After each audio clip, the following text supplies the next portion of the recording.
We're on our way through this small town to a location you probably never heard of. It's called Abusir, and it's a site of great antiquity that has dynastic works as well as evidence of lost ancient high technology, which would in fact be older than any of the dynastic works. Again, it's called Abusir, and you need special permission, which we were able to get in order to visit it. This is at Abusir itself, and as you can see, it's been terribly decimated over the course of time, from invading armies, people simply using the ancient site as a quarry. And here you see pillars, which are made of granite. The granite itself came from Aswan, which is likely 500 miles away.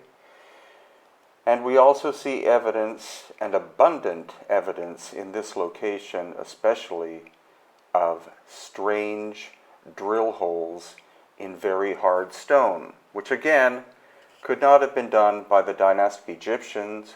These are tube drill holes which would have to at least be embedded with diamonds in order to achieve such size and such depth. So the mystery is, who was the culture that had technology of this level thousands of years before our time and thousands of years before the time of the dynastic Egyptians?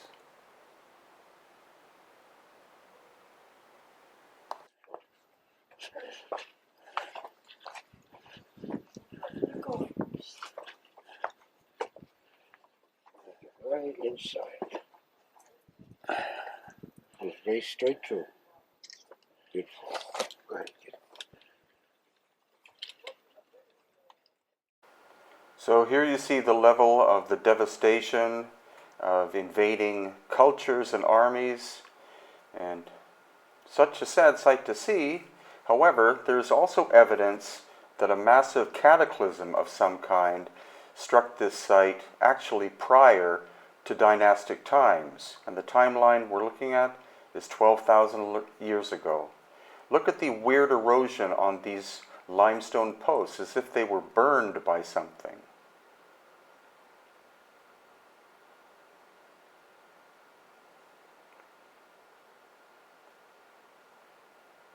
And then also these amazing granite stone boxes, one which is shattered, but the other is almost intact. In order to get at them, you have to go down through this hole and down this chute and out the other end.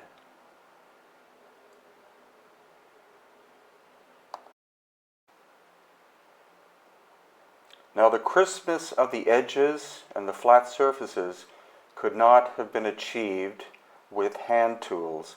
So we are looking at some form of advanced technology being employed in order to shape these surfaces.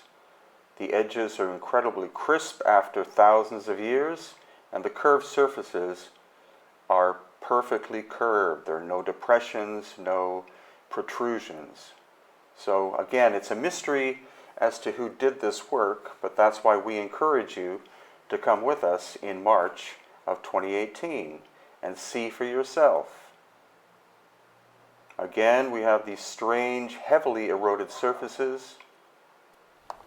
So here at Abusir, what I've been showing is the fact that in general, this site is dynastic. Everything lines up north, south, east, and west. However, there are pre-dynastic elements here that are 23 degrees off north, south, east, and west. And that goes along with my theory about a massive cataclysm happening here in the Giza Plateau area 12,000 years ago.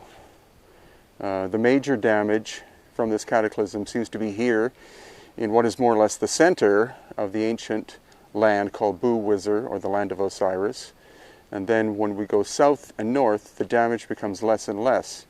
At one end you have Dashur with the bent pyramid and the red pyramid. The skin of the pyramids is sloughed off. And then the other direction, you go to the Giza Plateau, same thing. The three Great Pyramids are still there, generally intact, but the skin or casing stone is missing.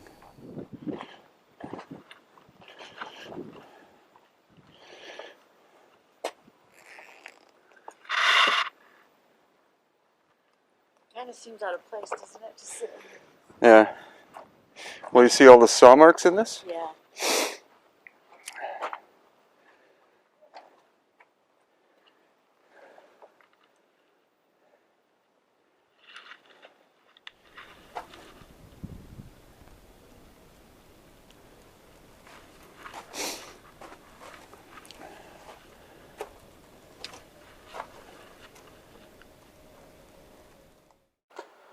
So those saw marks that you saw would require diamond level of technology because the stone is basalt or possibly even a harder siltstone of some kind. And that's not something, as you know by now, that the dynastic Egyptians had. So they clearly inherited ancient sites that appear to have been devastated by some cataclysmic activity. And that, of course, is recounted in my book, Aftershock. What we can see here is clear marking of a circular giant saw. We can see from the pattern here that it's circling, and we can see that the lines also are all continuing in a circular, not a straight line. And when we talk about if we complete this circle, it's not going to be less than 8 meters, right? Yeah. Cannot be less than 8 meters wide. It was at least 20 feet in diameter and 3/16 of an inch thick. Yeah. And it's penetrated the stone 2 millimeters per revolution, which is 500 times more efficient than what we have in the 21st century. Yeah. So again, no scenes on the walls displayed any method of cutting the stones using a saw. We only understood this from the marking of the stone on the stone itself, from the marking of the tool on the surface of the stone. Also, if we want to know how thick that tool was, we can look here from the corner and you can see part that is still curving back on the higher part here. You see that? That will tell us how thick this blade was, which was probably around 4 millimeter thick. That's huge to take this kind of machining, the heat, the scratches from circling. So we don't believe copper can be able to do this. We cannot see also the scenes, but we want to make more like experiments about this type of stone and the Another obvious question is, where does this stone come from? And according to our geologist, Susan Moore, and according to the Geology Museum in Cairo, the Eastern Desert, a deposit at least 200 kilometers away. If you enjoyed this video, please give me a thumbs up and subscribe as you look at another ancient saw mark using some level of high technology. And come with us to Egypt in March of 2018. Being there is 1,000 times more interesting than looking at this video or looking at photos of the evidence. Being there makes a huge difference.